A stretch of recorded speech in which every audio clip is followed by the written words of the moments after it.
Hello, j'espère que vous allez bien. Je vous retrouve dans une vidéo. Ça fait bien longtemps que j'avais pas fait une vidéo face caméra posée comme ça. Je me suis mise auprès du feu, comme ça j'ai chaud. Il y a mon sapin, il y a la déco partout de Noël. Ça y est, je suis dans mon mood Noël. Et je me suis dit qu'on allait faire une petite vidéo chill, posée. Je vous ai demandé de me partager des sujets sur Insta. Et l'idée, c'est d'en parler et de vous donner mon avis autour de ces sujets. L'idée de base, c'est un peu pour ou contre. Même si en soi, je suis absolument personne pour juger quoi que ce soit. Et dans l'idée, je suis pour quasiment tout. Tant que ça reste dans le respect, etc. Enfin, chacun fait ce qu'il veut, quoi. Pour ou contre l'amitié garçon-fille? Alors, pour à 2000%. Déjà parce que la majorité de mes amis sont des mecs. Je ne conçois pas ma vie sans avoir des hommes dans ma vie parce que ça apporte un certain équilibre que je trouve hyper important et parce que tout simplement je m'entends mieux avec les mecs qu'avec les filles en règle générale. Je sais pas vraiment l'expliquer. Pour moi, l'amitié garçon-fille, c'est la même chose que l'amitié fille-fille ou garçon-garçon. Ça n'a rien à voir avec l'orientation sexuelle, ça n'a rien à voir avec... en fait, la question se pose même pas dans mon monde à moi, tout simplement parce que si on se dit que quand on est hétéro, on n'a pas le droit d'être ami avec une personne de l'autre sexe, ça veut dire que si t'es homo, t'as pas le droit d'avoir des amis du même sexe, et que si t'es bi, t'as pas le droit d'avoir d'amis du tout. Je comprends pas le délire derrière. Donc, évidemment, l'amitié homme-femme, pour moi, ça existe à 2000%. Et ça me pose aucun problème que mon mec ait des amis filles, au contraire, qu'ils se fassent plaisir. Et moi, au contraire, j'ai des amis hommes et c'est très cool. Enfin, voilà. Pour moi, il n'y a pas de limite à poser plus que si c'est deux personnes du même sexe. Pour ou contre faire croire à ses enfants que le Père Noël existe? Pour. Enfin, en fait, si vous ne voulez pas transmettre ça à vos enfants, si vous avez envie de leur dire que le Père Noël n'existe pas et que vous avez envie de leur expliquer que c'est une légende, etc., grand bien vous en fasse, hein, faites bien ce que vous voulez. Mais si vous avez envie de faire croire au Père Noël à vos enfants, faites-le aussi. Et si la question c'est par rapport à ce que moi je veux dans ma vie avec mes enfants, nous avec Arthur, évidemment que nos enfants croiront au Père Noël et parce que cette magie de Noël c'est incroyable, que moi j'en ai des très bons souvenirs, les meilleurs Noëls, si ce n'est quasiment les seuls bons Noëls que j'ai passés, c'était quand j'étais petite parce que je croyais encore au Père Noël, donc c'était incroyable. Et voir des enfants qui croient au Père Noël, je trouve ça magique. Et évidemment, je veux que mes enfants connaissent ça aussi. Donc oui, après, c'est un choix de chaque parent et chacun fait bien ce qu'il veut. Alors un truc qui est énormément revenu sous plusieurs formes, c'est pour ou contre l'exploitation animale. Donc évidemment, on parle d'abattoirs, de corridas, de chasse, de pêche, de cirque, d'équitation, de dressage, de spectacle, de zoo, etc. Alors, je vais être assez mitigée sur cette question dans le sens où je suis ni pour ni contre. Je dirais même que, pour voir plus large, je suis pour dans le sens où quand c'est bien fait et quand c'est fait dans le respect des animaux, c'est pas un problème. C'est même ces pratiques-là qui ont permis de sauver certaines espèces animales. Si on n'avait jamais commencé à manger du cheval ou à monter à cheval pour le plaisir, on aurait certainement tué tous les chevaux qui restaient parce qu'on avait des voitures, on n'en avait plus besoin.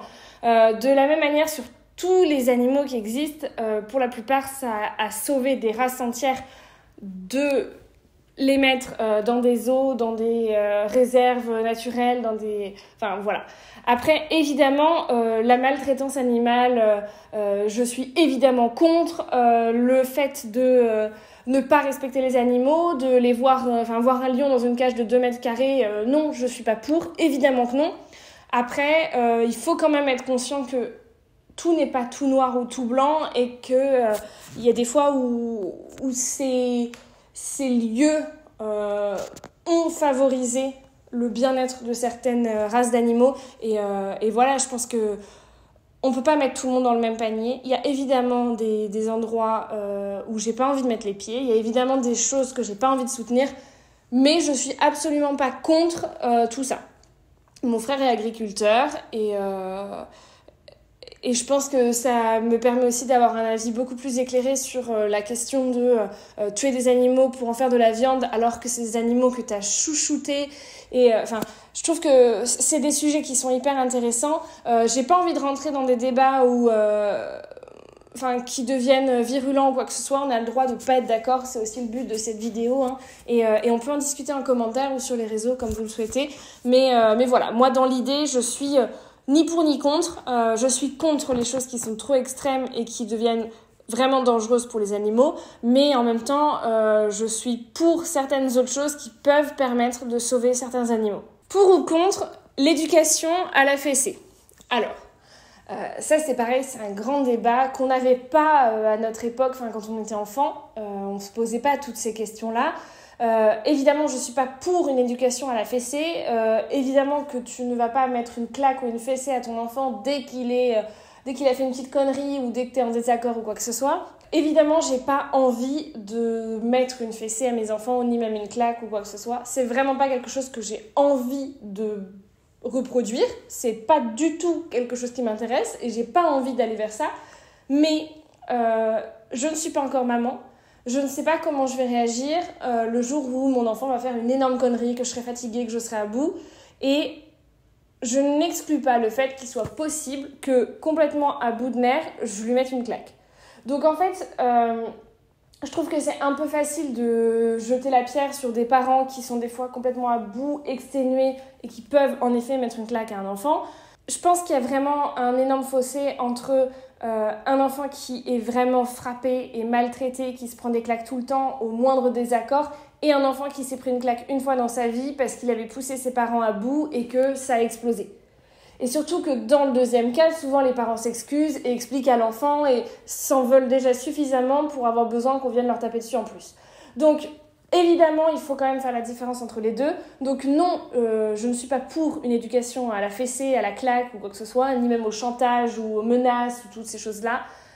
Après, par contre, je ne suis pas maman et je ne sais pas comment je réagirais le jour où j'aurai un enfant en pleine crise d'ado insupportable, le jour où il aura fait une énorme connerie, le jour où je serai à bout de nerfs. Je reste humaine et je veux pas non plus faire croire que je serai toujours parfaite.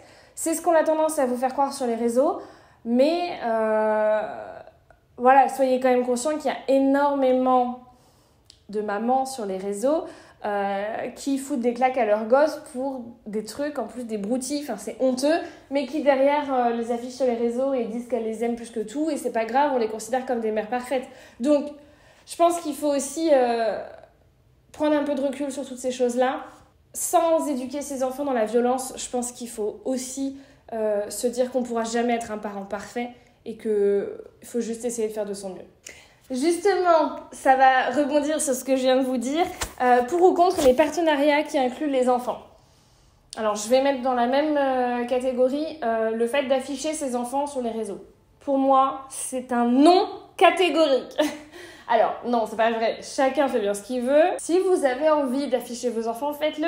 Si vous avez envie de gagner de la thune sur le dos de vos enfants, faites-le. C'est votre problème. Moi, ça me regarde pas. Chacun sa famille, chacun sa vie. Par contre, pour mes enfants, il est vraiment hors de question, mais à 2000%, déjà qu'un jour, je fasse un partenariat en rapport avec mes enfants. Genre, jamais de la vie. Mais au-delà de ça, il est même hors de question que j'affiche mes enfants.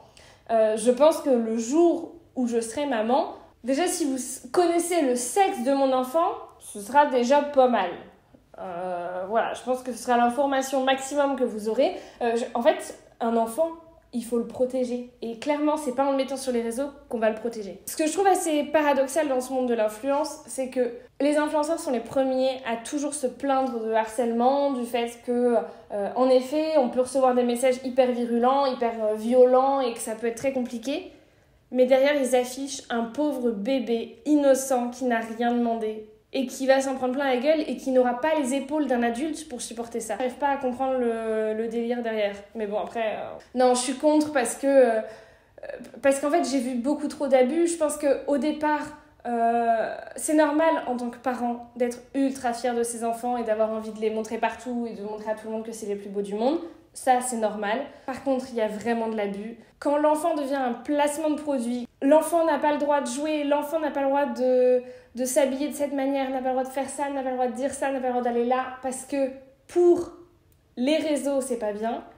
L'enfant doit faire ça et faire ça et faire ça, et des fois va se faire engueuler pendant des heures parce qu'il n'a pas bien souri correctement sur la photo, et il va se prendre une claque parce qu'il n'a pas souri correctement sur la photo, et ensuite il va se faire engueuler parce qu'il pleure parce qu'il s'est pris une claque. Et je vous assure que là, j'invente rien, vraiment. Et vous suivez ces gens-là et vous cautionnez ça, et enfin voilà, bref. Je suis contre. Pour moi, un enfant n'a rien à faire sur les réseaux. Si les réseaux sont interdits avant 13 ans, c'est pour une bonne raison. C'est tout simplement parce qu'un enfant n'a rien à faire là. En fait, on ne se rend pas compte qu'un enfant sur les réseaux, il est à la vue de tout le monde. Et quand on voit des gamins qui se trémoussent le cul à l'air, ou en couche, ou en mini maillot de bain, trop mimi, bah ouais, nous on trouve ça trop mignon, mais croyez-moi, il y a des sales pervers sur les réseaux, sur internet, qui trouvent pas ça trop mignon, mais qui se branlent dessus, enfin faut dire les choses, et jamais de la vie on pourra faire ça sur mon enfant. Genre c'est hors de question. Ils vont déjà être face à tellement de choses compliquées dans la vie, ils ont clairement pas besoin qu'on leur en rajoute, et je trouve qu'en tant que parent, on est là pour les protéger, et surtout pas pour leur infliger des choses comme ça. Donc non, non et non. Voilà, chacun fait ce qu'il veut, mais pas mes enfants. Celle-ci, elle m'a fait rire. Pour ou contre l'ananas sur la pizza? Mais clairement pour. Parce qu'en fait, ceux qui n'aiment pas ça, vous n'avez aucun goût. Genre vraiment, c'est incroyable. Une pizza hawaïenne, c'est trop bon. Mais vraiment, c'est trop trop bon. Le sucré salé, je suis désolée, c'est la vie. Donc c'est pas de ma faute si votre palais, il n'est pas normal. Mais je vous assure que c'est trop bon. Pour ou contre le fait que les influenceurs doivent toujours avoir un projet et dès que ça se termine, ils en teasent un autre sans pause. En fait, je pense que c'est triste surtout. C'est pas une question de pour ou contre, mais c'est surtout triste parce que c'est une certaine pression qui existe sur les réseaux. Je sais que quand on vous dit ça, vous avez toujours tendance à vous dire « Oh, ça va, influenceur, tranquille, quoi ». Et on est d'accord sur le fond, sauf que en réalité, on se rend pas compte quand on n'est pas dedans de la pression que c'est sur nos épaules. Et la raison pour laquelle moi je suis repartie à 0 et que j'ai recommencé à 0 abonnés pour justement m'éloigner de tout ça, c'est à cause de cette pression qui était extrêmement compliquée. C'est pareil, on se rend pas forcément compte, mais les gens attendent qu'on sorte toujours des nouveaux projets. Parce que si on sort rien, c'est qu'on fait rien de nos vies. Et donc, on n'a pas le mérite d'être influenceur et on n'a pas le mérite d'avoir des abonnés. Et c'est vraiment comme ça parce que, moi, je me rends compte qu'aujourd'hui, je suis plus influenceuse. Je suis chef d'entreprise et j'ai plein de choses à gérer. Je crée du contenu, oui, ça me demande du temps, mais c'est pas du tout ce que je fais le plus. J'ai 50 heures par semaine qui sont dédiées à mon entreprise, qui sont dédiées aux formations que je peux donner, aux cours que je peux donner dans les écoles, qui sont dédiées à mon alternante que je dois former, j'ai 1 milliard de choses à gérer en fait. Quand on me demande, et vraiment on me le demande au moins une fois par semaine, est-ce que tu as des nouveaux projets qui arrivent? Oui, mais je vais les mettre quand mes nouveaux projets? Parce que dans ma tête, j'ai plein de projets, j'ai 1 milliard de choses en tête, mais juste, je peux pas en fait. Je pense qu'on se rend pas compte du travail qu'il y a derrière, et là, je vais parler pour moi, je parle pas pour les autres influenceurs, mais quand on travaille autant, déjà on n'a pas grand chose à montrer parce que y a des trucs qui sont privés. Moi, tout ce qui est en rapport avec mes clients directement, je vais pas vous le montrer. Tout ce qui est dessous de l'entreprise, je peux pas forcément vous le montrer. Quand je suis en cours, je peux pas vous le montrer. Quand je suis en formation, je peux pas vous le montrer. Tout simplement parce que ça implique d'autres personnes. Donc, vous avez peut-être l'impression que je bosse pas parce que quand je me montre, c'est quand je suis sur mon canapé, quand je suis devant ma cheminée, quand je suis en train de faire mon sapin de Noël. En fait, des nouveaux projets, on n'a pas le temps d'en sortir. Et je pense qu'en effet, les gros influenceurs qui sortent toujours projet sur projet sur projet, c'est juste une pression parce qu'on a quand même ce truc où on se dit « mais si je sors rien, les gens vont m'abandonner, vont arrêter de me suivre » parce qu'on a toujours l'impression qu'on n'est pas assez bien et du coup, c'est compliqué de se dire qu'il n'y a pas un nouveau truc qui va sortir. Et je pense que c'est vraiment une pression qui est très compliquée à vivre pour beaucoup d'influenceurs et en même temps très compliquée à comprendre pour les gens qui les regardent. Et on va en mettre une petite dernière un peu plus légère. Pour ou contre le mariage à l'église? Eh bien, pour, dans le sens où chacun fait évidemment ce qu'il veut en fonction de sa religion, de ses croyances, de la religion et des croyances de son mari ou de sa femme. Chacun fait bien ce qu'il veut. Si la question c'est de savoir si moi je vais me marier à l'église, Oui, je vais me marier à l'église parce que c'est la volonté d'Arthur et parce que lui, il est baptisé et que c'est sa volonté. Si ça avait été que moi, évidemment, je ne me serais pas mariée à l'église puisque je ne crois pas en Dieu et je ne suis pas baptisée, donc j'avais aucune raison d'aller me marier à l'église. Après, je vais le faire pour Arthur parce que lui, c'est quelque chose qui est important pour lui et donc on se mariera à l'église. Cette vidéo, elle n'a vraiment pas pour but de faire du mal à qui que ce soit ou de juger qui que ce soit. Vous avez le droit d'être en total désaccord avec ce que j'ai dit. Vous avez parfaitement le droit de l'exprimer tant que ça reste dans la bienveillance et la gentillesse, que ce soit en commentaire, en message privé, comme vous le souhaitez. N'hésitez pas. Et voilà, je vous fais de gros bisous et je vous retrouve peut-être mercredi prochain dans une nouvelle vidéo. J'essaie de me tenir ce rythme, mais je vous assure que c'est pas toujours simple. Mais j'essaie de tenir ça et je vous retrouve en tout cas prochainement dans une nouvelle vidéo. Ciao!